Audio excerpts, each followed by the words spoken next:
ditemukan adanya trauma benda tumpul kalau nggak salah di bagian kepala yang menyebabkan retaknya tulang ubun-ubun di sebelah kiri ya. Seperti ada wali kelasnya Nizam itu yang menyatakan bahwa saat sekolah dia pernah melihat adanya memar atau lebam-lebam kalau nggak salah di beberapa bagian tubuh Nizam. Ibu Fitri ketemu sama pelaku dan disitulah pelaku mengakui bahwa ada kejadian seperti itu. Nizam itu sampai meninggal dunia kan, bisa jadi saat didorong itu udah kondisinya udah lemas, tidak bertenaga seperti itu. Pelaku dijerat dengan pasal 80 Undang-Undang Perlindungan Anak, lalu kemudian pasal 44 Undang-Undang KDRT serta pasal 338 KUHP.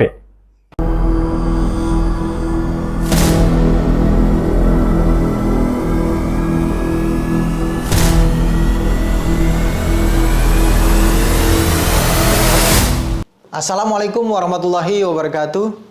Kembali lagi di YouTube channel Halo Pengacara. Apa kabarnya sahabat Halo Pengacara? Semoga selalu dalam keadaan sehat walafiat ya. Dan pada kesempatan kali ini kembali Halo Pengacara akan memberikan informasi dan ulasan hukum terkait dengan kasus yang sedang viral di masyarakat, yang menjadi perbincangan hangat di masyarakat dan menjadi perdebatan, dan akan diulas dari kacamata pengacara.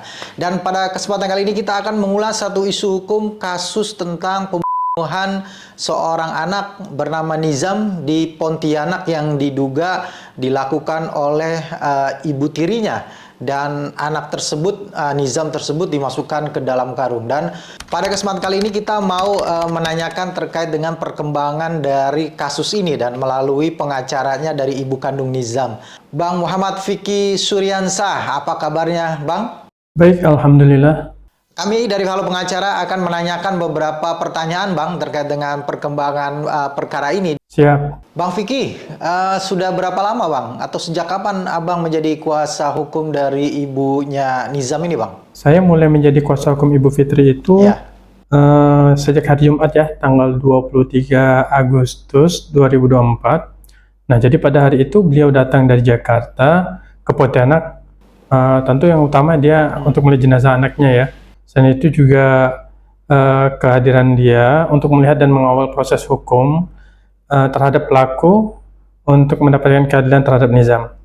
Jadi saya dan rekan saya, Ibu Christine, diminta melakukan pendampingan hukum terhadap beliau sampai proses pengambilan keterangan ya di Polda pada saat itu. Ya, terkait dengan pendampingan klien Abang, ini apakah dalam perjalanannya Abang menemukan ada proses yang dinilai Abang nilai ganjil gitu atau janggal gitu Bang? Sepengetahuan kami itu tidak ada ya. Bahkan kalau kami lihat pihak penyidik di Polda Kalbar juga bergerak sangat cepat ya dalam proses penanganan kasus ini.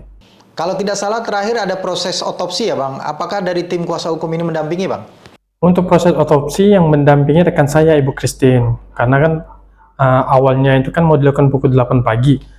Tapi kemudian diundur mungkin setelah pertimbangan karena ada sholat Jumat, dilakukan setelah sholat Jumat, dan yang dampingin itu Ibu Christine.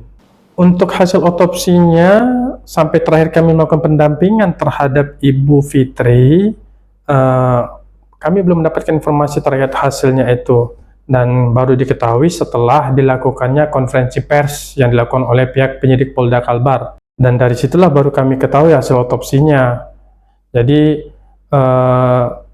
merujuk dari keterangan dokter forensik pada Rumah Sakit Anton Sujarwo pada situ ditemukan adanya trauma benda tumpul kalau nggak salah di bagian kepala yang menyebabkan retaknya tulang ubun-ubun di sebelah kiri ya, sehingga terjadinya pendarahan dan pembengkakan pada otak. Karena terjadi pembengkakan dan pendarahan pada otak, akibatnya terjadi peningkatan darah dalam rongga otak yang menekan kepada pusat pernafasannya sehingga menyebabkan gagal pernafasan. Kalau nggak salah seperti itu hasilnya. Apakah berdasarkan otopsi tersebut ya Bang, akan ada trauma retak di kepala gitu? Apakah itu yang menyebabkan Nizam ini kemudian meninggal dunia?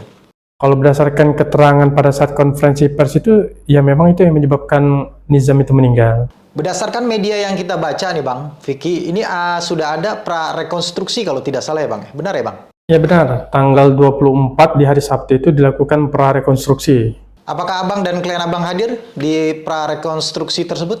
Proses prarekonstruksinya kami tidak hadir, sebab tugas kami untuk mendampingi Ibu Fitri sudah selesai sebagai kuasa hukumnya. Dan kami pun mendapatkan informasi mengenai pada tanggal itu dilakukan prarekonstruksi itu, posisinya kami itu sudah di kargo untuk mengantar jenazah Nizam yang akan diterbangkan ke Palembang. Nah, saat itu saya masih mendampingin Ibu Fitri, tapi sebelumnya memang udah pernah sih diminta oleh Ibu Fitri kepada pihak penyidik untuk diperkenankan hadir ya dalam proses prarekonstruksi, tapi mungkin dengan berbagai pertimbangan pihak penyidik kemudian tidak mengizinkan beliau untuk hadir ya. Nah, tapi setelah saya lihat informasi di media, saya ketahui bahwa Ibu Fitri hadir di situ, tapi nggak diizinkan masuk di TKP-nya.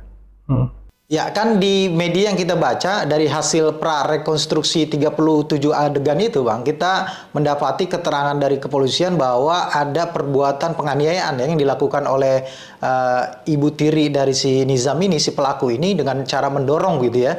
Kemudian ada satu sisi ada otopsi ya yang mengatakan bahwa ada retak di bagian kepala. Apakah ini make sense atau masuk akal nggak, Bang, keterangan si pelaku dengan hasil otopsi ini, Bang? Terkait hal itu ya mungkin saja ya, sebab kan memang dalam proses kejadiannya kan tidak ada saksi yang melihat secara langsung itu.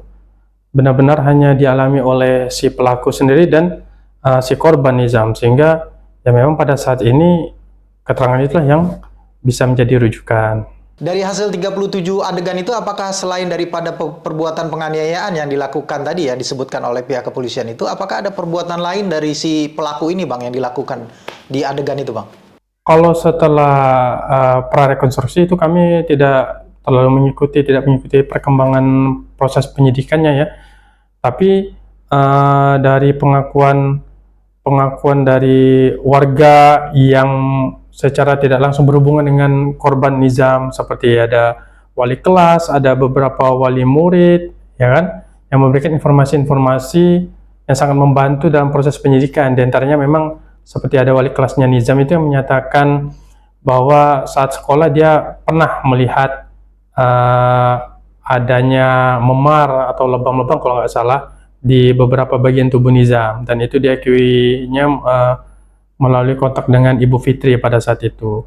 Nah, keterangan ibu kandung ya dari si Nizam ini mengatakan bahwa sebelum terjadinya peristiwa penganiayaan itu kan si Nizam sempat dikunci ya di belakang rumah dalam keadaan hujan, kemudian tidak dikasih makan, tidak dikasih minum, kemudian keadaannya menjadi lemas begitu. Apakah kejadian ini juga masuk dalam prarekonstruksi, Bang?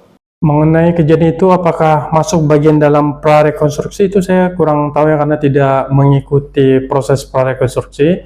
Hanya saja yang ingin saya sampaikan di sini, informasi itu telah didapat oleh Ibu Fitri pada saat itu, saat adanya pertemuan antara Bu Fitri dengan pelaku. Jadi sebelum prarekonstruksi itu kan dilakukan pada tanggal 24 Agustus ya. Nah, di malam 24 Agustus itu kan Ibu Fitri ketemu sama pelaku, dan disitulah pelaku mengakui bahwa ada kejadian seperti itu. Jadi sebelum kejadian yang menyebabkan Nizam itu meninggal, memang dia udah ada diberikan hukuman oleh pelaku, ya kan, berdiri di luar, kemudian dalam keadaan hujan juga kan, tidak diberi makan. Nah, tentulah ini juga bagian yang menyebabkan Nizam itu sampai meninggal dunia kan. Bisa jadi saat didorong itu udah kondisinya udah lemas, tidak bertenaga, seperti itu. Nah, di dalam podcastnya juga ibu korban ini mengatakan bahwa ibunya Nizam mengatakan bahwa meyakini bahwa ada perbuatan pembunuhan berencana yang dilakukan oleh pelaku, Bang. Ada perbuatan persiapan. Nah, dari bukti-bukti yang mungkin Abang mendampingi dari ibu korban ini, ada bukti-bukti yang meyakini atau memberikan keyakinan mengarah kepada perbuatan pembunuhan berencana, Bang? Mengenai hal itu saya kurang tahu juga ya, karena setelah proses pengambilan keterangan Ibu Fitri di Polda Kalbar, tugas kami selaku kuasa hukum beliau itu selesai. Nah, jadi tentu kalau ada keyakinan dari Ibu Fitri bahwa adanya upaya pembunuhan berencana yang dilakukan oleh pelaku, ya sah-sah saja.